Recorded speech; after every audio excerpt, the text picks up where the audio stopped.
یو سړی د الله ولی جوړېدل غواړي، چېرې چې د الله ولی جوړېدل غواړه د هغې اسانه فارموله ده، اسانه فارموله.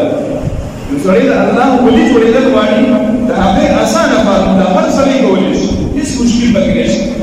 نارینه یې کولی شي، زنانه یې کولی شي، ځوانان یې کولی شي، بوډاګان یې کولی شي.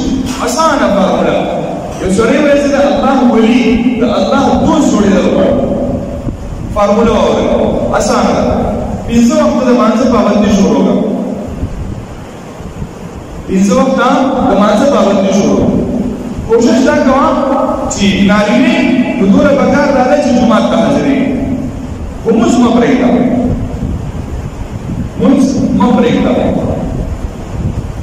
دویم نمبر چې کوم ګناهونه دي د ګناهونو نه د بچ کېدو کوشش کوه، چې دې نیت وکړي، دې نیت وکړي د دې ګناهونو نه دې بچ کېدی شي.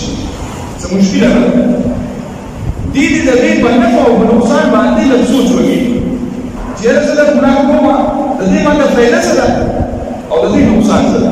بس خبره د ګناهونو د ځان بچ ساتي، کوشش دې کوي چېرې زه د ګناهونو نه بچ شم. د ګناهونو نه د بچ کېدو لپاره علما فرمایي چې دغه پکار دا ده چې دې خپل مجلس بدل کړي، دې مطلب معمول کوشي دغه معمول بدل کړي.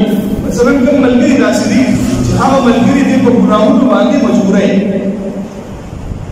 دې دغه ملګرو دا دوستانه پرېږدي، چې دا دوستانه پرېښوده نو د نیکانو صحبت د نیکانو معمول کې احتیاط کوي، په خپله به دې ګناهونه خلاص.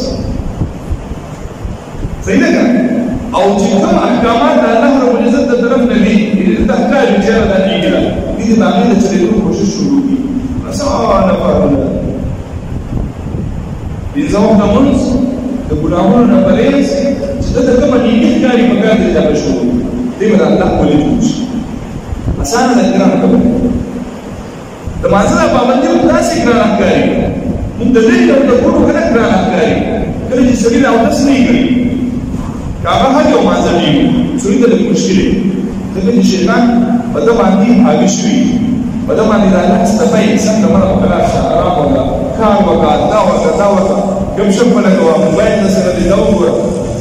لیکن چې دی اعوذ بالله من الشیطان الرجیم وایي، د شیطان ووایي او دې راشي او اودس شروع چې څنګه دې پوزې ته د اوبه واچوي که نه، حدیث شریف کې راځي چې شیطان د انسان باندې اسپریمو کېږي که نه، دې کوڅي چې کله دې وبلې چې کله دې اسپریمو ته د اوبه ور واچوي که نه، ستاسو خیال کړي دا طبیعت داسې خشاش پشاش او چې بیا مخ وینځي او بیا لاس وینځي او بدن عمر بیا تیار بیا وایي چې موږ داسې د رسلو ګوزونه نه وکړو، خو دا شروع یې ګرانې، ابتدا یې ګرانې، راوتل ګرانې، چې انسان همت وکړي لږ بیا د ده لپاره څه مشکله نه وي.